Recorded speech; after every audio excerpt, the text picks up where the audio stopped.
नमस्कार, बुलेटिन में आपका स्वागत है। आपके साथ मैं दीपेश बरगले। खबरों की शुरुआत करते हैं और बड़ी खबर, कांग्रेस में बड़ा फेरबदल हुआ है। प्रदेश प्रभारी दीपक बावरिया को हटा दिया गया है। दीपक बावरिया का इस्तीफा मंजूर हो चुका है। मुकुल वासनिक को मध्य प्रदेश की जिम्मेदारी सौंपी गई है। प्रदेश प्रभारी कांग्रेस मुकुल वासनिक बनाए गए हैं। मुकुल वासनिक के नेतृत्व में 24 सीटों का उपचुनाव होगा। तो ये इस वक्त की बड़ी खबर निकलकर सामने आ रही है। आपको बता दें, दीपक बावरिया को हटाया गया है और अब उनके स्थान पर मुकुल वासनिक का के देखरेख में मध्य प्रदेश में आगामी जो उपचुनाव होने हैं वो संपन्न होंगे।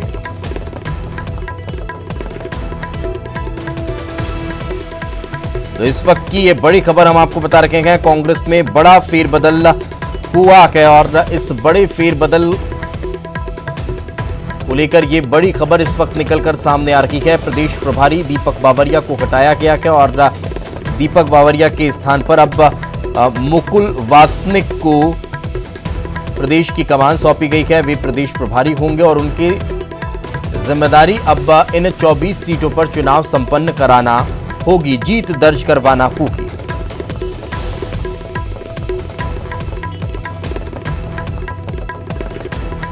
बड़ी खबर इस वक्त हम आपको बता रहे हैं। मुकुल वासनिक को जिम्मेदारी सौंपी गई है और उन्हें मध्य प्रदेश का प्रभारी बनाया गया है।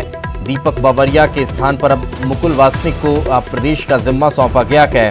अब उन्हीं की देखरेख में कांग्रेस प्रदेश में होने वाले आगामी चुनाव को संपन्न कराएगी। और इस वक्त हमारे सहयोगी अनुराग श्रीवास्तव हमारे साथ जुड़ चुके हैं। अनुराग, इस बदलाव को लेकर और क्या ताजा जानकारी फिलहाल?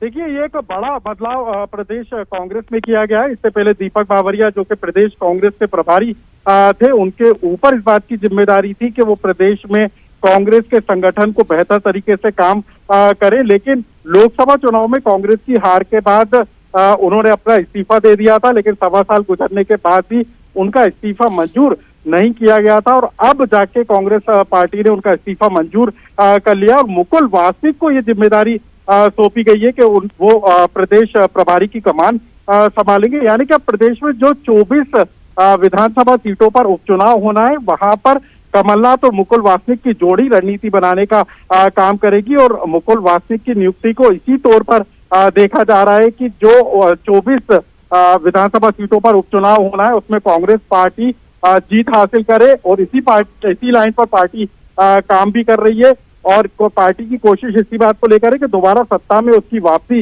हो जाए। तो कुल मिलाकर अब कांग्रेस पार्टी में एक बड़ा बदलाव हुआ है और प्रदेश कांग्रेस में प्रभारी की जिम्मेदारी मुकुल वासनिक को दी गई है। बिल्कुल। लेकिन एक सवाल यहाँ पर यह भी निकलकर सामने आ रहा है अनुराग, जिस तरह से आपने बताया कि अब दीपक बावरिया के स्थान पर मुकुल वासनिक का पूरे प्रदेश की कमान कहीं ना कहीं संभालते नजर आएंगे। उन्हीं के नेतृत्व में प्रदेश कांग्रेस काम करती दिखाई देगी। लेकिन सवाल ये कि क्या ये जो अभी सिनेरियो एकदम से क्रिएट हुआ था प्रदेश में, कांग्रेस की सरकार चले जाना, वो भी एक कारण देखा जा रहा है कि ये परिवर्तन हुआ है? बिल्कुल। देखिए, 2019 का यदि हम चुनाव देखें, लोकसभा चुनाव, तो उसमें कांग्रेस पार्टी को करारी शिकस्त का सामना करना पड़ा था। 29 सीटों में से 28 सीटों पर बीजेपी को जीत हासिल हुई थी और मात्र 1 सीट कांग्रेस के खाते में गई थी। 2018 के चुनाव में जरूर बावरिया मॉडल मध्य प्रदेश में सक्सेस हुआ था और कांग्रेस पार्टी को ज्यादा से ज्यादा सीटें हासिल हुई थी, लेकिन 2019 में बावरिया फार्मूला फ्लॉप हो गया था और उसी के बाद ये लगातार अटकलें लगाई जा रही थी कि कांग्रेस में बड़ा बदलाव होगा और इस हार की जिम्मेदारी लेते हुए प्रदेश प्रभारी दीपक बावरिया ने अपने पद से इस्तीफा भी दिया था, लेकिन उस समय वो स्वीकार नहीं किया गया था। लेकिन अब 1.25 साल से ज्यादा का समय गुजर जाने के बाद बावरिया को इस अहम जिम्मेदारी से हटाते हुए मुकुल वासनिक को ये जिम्मेदारी सौंपी गई है और मुकुल वासनिक कांग्रेस के सीनियर लीडर हैं, केंद्रीय मंत्री रह चुके हैं और संगठन के तौर पर भी उनकी बेहतर पहचान है और कई बार वो पार्टी को के लिए संकट मोचक भी साबित हुए हैं। तो ऐसे में अब जबकि मध्य प्रदेश में सत्ता में वापसी को लेकर कांग्रेस लगातार रणनीति बनाने का काम कर रही है, तो उसमें मुकुल वासनिक का एक बड़ा रोल हो सकता है। बिल्कुल अनुराग, एक और चीज कि हाल ही में जब राहुल गांधी के द्वारा लोकसभा चुनाव के बाद इस्तीफा दिया गया, उसके बाद जब लगातार कई नाम चर्चा में चल रखे थे, हवा में तैर रखे थे, तो उनमें मुकुल वासनिक का नाम भी सबसे आगे कहीं ना कहीं जाता हुआ नजर आया था। तो इस लिहाज से भी अब ये प्रदेश में एक बड़ा परिवर्तन कांग्रेस में देखने को मिलेगा। कांग्रेस अब और मजबूत होती नजर आएगी, कार्यकर्ताओं में और जोश दिखाई देगा।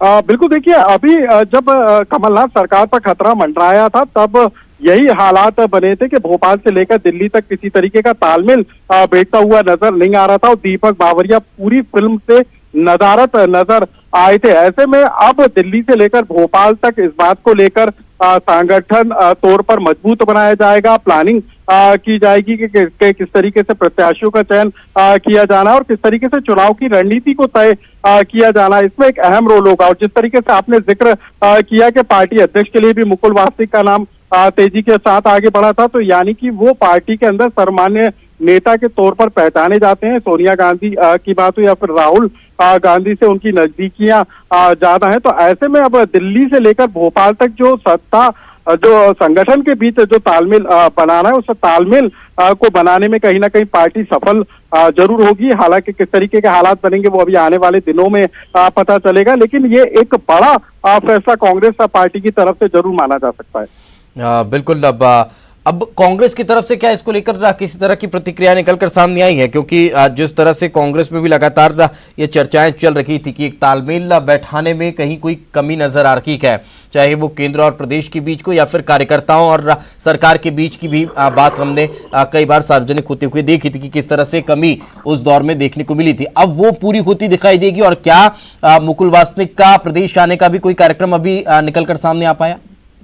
देखिए अभी तो ये नियुक्ति की गई है, जिम्मेदारी सौंपी गई है, लेकिन एक बड़ी बात है कि दीपक बावरिया को लेकर पार्टी के अंदर ही विरोध के स्वर तेज होने लगे थे। लोकसभा चुनाव में हारने वाले प्रत्याशियों ने भी दीपक बावरिया पर कई गंभीर आरोप लगाए थे। तो ऐसे में पार्टी को जो डैमेज लोकसभा चुनाव के दौरान हुआ था और उसके बाद जो हाल ही में सरकार जाने के दौरान जो डैमेज हुआ है, उसकी भरपाई किस तरीके से अब कांग्रेस पार्टी में मुकुल वासनिक कर पाएंगे, ये देखना बेहद दिलचस्प होगा। क्योंकि लगातार ही भले ही लॉकडाउन के हालात हो और जनता कर्फ्यू लागू हो, लेकिन बीजेपी और कांग्रेस दोनों में ही रणनीति बनाने का दौर लगातार जारी है। चाहे वो ज्योतिरादित्य सिंधिया हो, वो कार्यकर्ताओं के साथ फोन पर चर्चा कर रहे हैं और जो उनके समर्थक चेहरे हैं उनके लिए अभी से माहौल बनाने का काम कर रहे हैं। तो वही दूसरी तरफ कमलनाथ भी लगातार रणनीति बनाने का काम कर रहे हैं। तो लॉकडाउन के दौरान भी अंदर खाने में जो रणनीति तैयार हो रही है वो उपचुनाव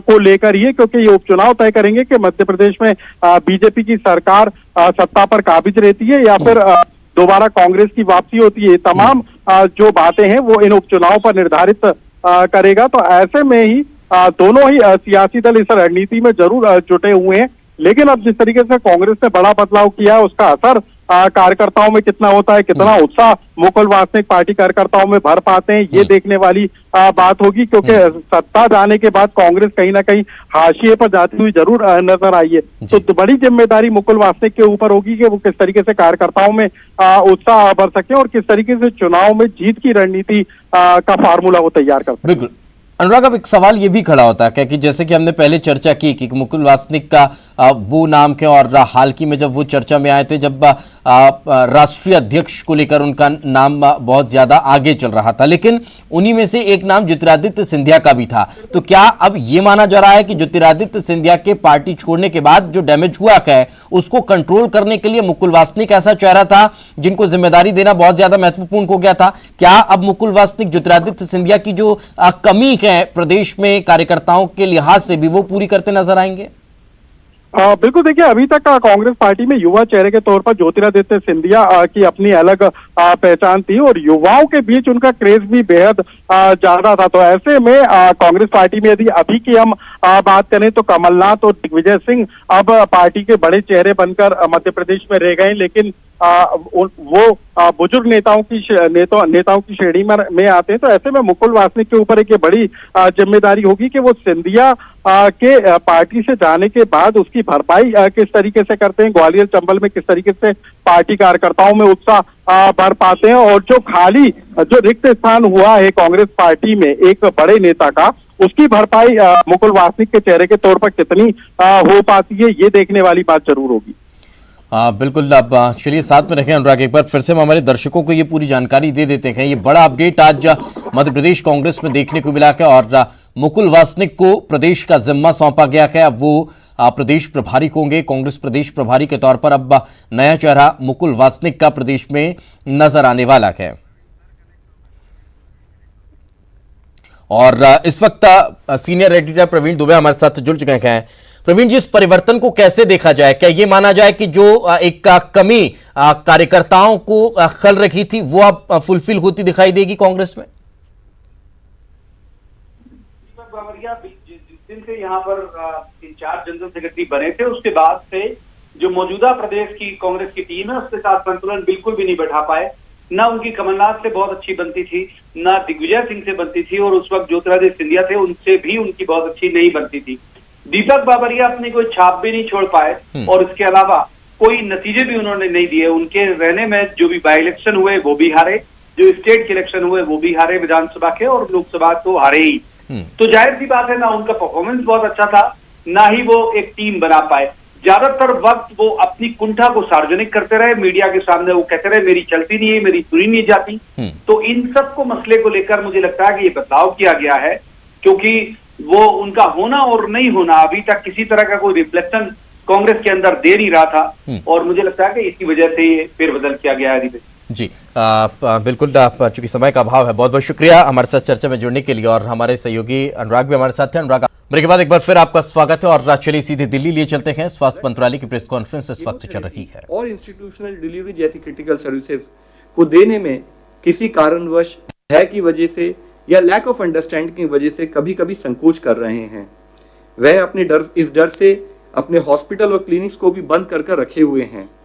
उन स्थानों पर कई जगह पर देखा गया है कि वह सर्विस प्रोवाइड करने से पहले टेस्टिंग के लिए भी इंसिस्ट कर रहे हैं। इस विषय में यह हाईलाइट किया जाता है कि जिन भी क्रिटिकल सर्विसेज की देश में आवश्यकता है, सभी हेल्थ फैसिलिटीज विशेषकर प्राइवेट सेक्टर ये फंक्शनल बनी रहे और किसी भी पेशेंट को किसी भी तरह की कठिनाई का सामना ना करना पड़े। गृह मंत्रालय ने 15 अप्रैल के अपने आदेश में भी यह स्पेसिफिकली हाईलाइट किया था कि लॉकडाउन की अवधि में सारी हेल्थ सर्विसेज फंक्शनल रहें। कोविड-19 टेस्टिंग के संदर्भ में यह हाईलाइट करना बहुत आवश्यक है कि कोई भी हेल्थ फैसिलिटी जो भी किसी को टेस्ट प्रेस्क्राइब करे वह प्रोटोकॉल के हिसाब से होना चाहिए, उसके अनुसार होना चाहिए। हमें एडिशनल टेस्टिंग प्रेस्क्राइब कर किसी को सर्विस रिफ्यूज नहीं करनी है। साथ ही हमें यह इंश्योर करना है कि पर्सनल प्रोटेक्शन इक्विपमेंट और उसके साथ ही इन्फेक्शन प्रिवेंशन कंट्रोल से रिलेटेड सभी गाइडलाइंस बोथ गवर्नमेंट और प्राइवेट सेक्टर में सब तरीके से फॉलो की जाएं। हेल्थ मिनिस्ट्री ने 20 अप्रैल को नॉन कोविड फैसिलिटीज में, नॉन कोविड हेल्थ फैसिलिटीज में अगर कोई कोविड-19 का पेशेंट कन्फर्म पता लगे तो उसको कैसे मैनेज करना है, उससे संबंधित भी डिटेल्ड दिशा निर्देश जारी किए थे, जिनके तहत डिसइंफेक्शन के बाद ऐसी हेल्थ फैसिलिटीज में सर्विसेज कंटिन्यू की जा सकती हैं।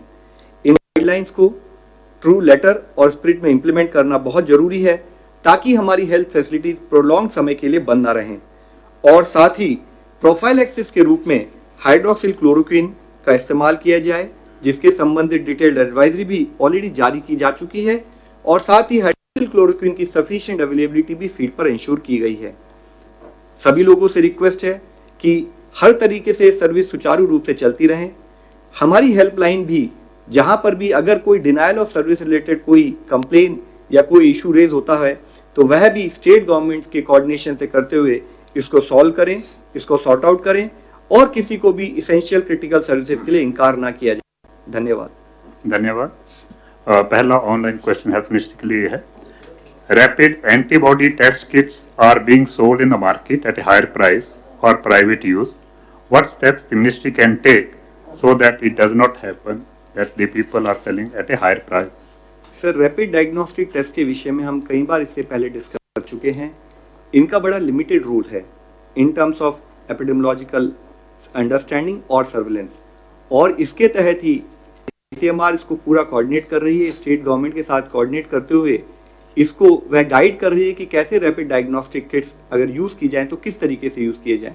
इसके लिए ये समझना बहुत जरूरी है, मुख्यतः हमारे को जन जरूरत है कि सबसे पहले हम ये इंश्योर करें कि इसका बहुत लिमिटेड पर्पस है, एंटीबॉडीज बनने में समय लगता है और एंटीबॉडीज का इससे केवल ये आइडेंटिफिकेशन होता है कि अगर इसकी एंटीबॉडीज उस मनुष्य में बनी या नहीं बनी है। As far as testing and treatment protocol is concern, उसके लिए हमें RT-PCR टेस्ट को ही यूज करना है। Keeping in view yesterday's order of the Home Ministry, there is a question from BBC correspondent.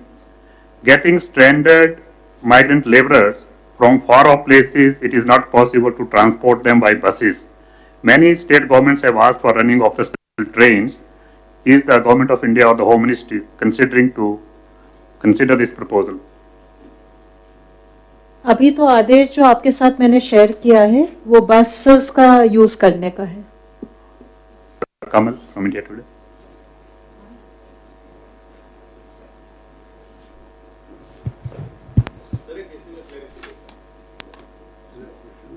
अपनी गाड़ी का इस्तेमाल जो प्रेग्नेंट हो अपना बहुत लोग हैं जो आना चाहते अपनी गाड़ी से सरकार का permission I think Home Ministry can clarify, but beginning The order is state, very clear. It's about groups of persons. you have to take the permission from the starting point as well as coordinate with the ending point. That is normally the procedure. Yeah, come.